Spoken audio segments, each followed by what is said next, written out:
got their power. Remember, this is not the first time America has had to deal with a racist president. This is not the worst thing we've ever seen. To say that would be to disregard the trail of tears that natives face and slavery. But when you know history, you know that's not the only side of our American history either. There's another place in our descent, our moral DNA, and that is people have always stood up.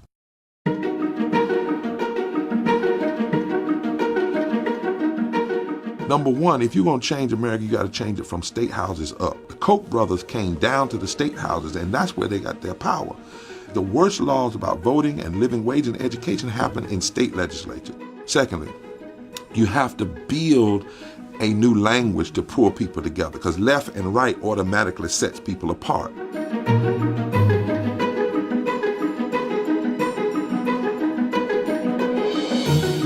So the way we did it, we had Moral Monday as a rallying point every Monday.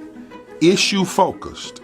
For 10 years, North Carolina had been trying to raise the minimum wage, had not been successful. But when we came together, black and white and Latino, Jew and Christian and Muslim and Hindu, people of faith, people not of faith, gay and straight, Republicans and Democrats around this moral agenda, and we stopped talking left and right and liberal versus conservative, but what morally defensible, we won. You have to be able to hold race and class together. Sometimes progressives say, let's find a way to cut across race. You have to cut into it. You can't say race or class, it's race and class. Lastly, you have to have a legal strategy where we're willing to dust off the Constitution and fight against unconstitutional laws.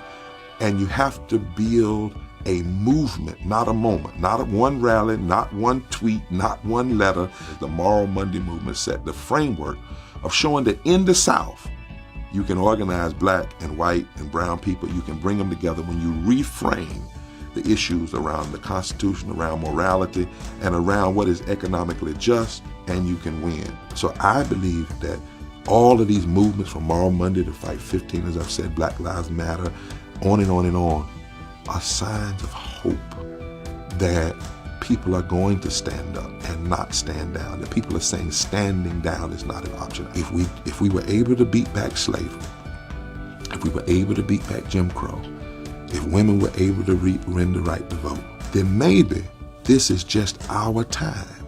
And from that standpoint, I'm glad to be alive, and glad to be alive with so many others who say we will never give up on the heart of this democracy. We are going to be the moral defibrillators of our time and shock the heart of this nation and build a movement of resistance and hope and justice and love.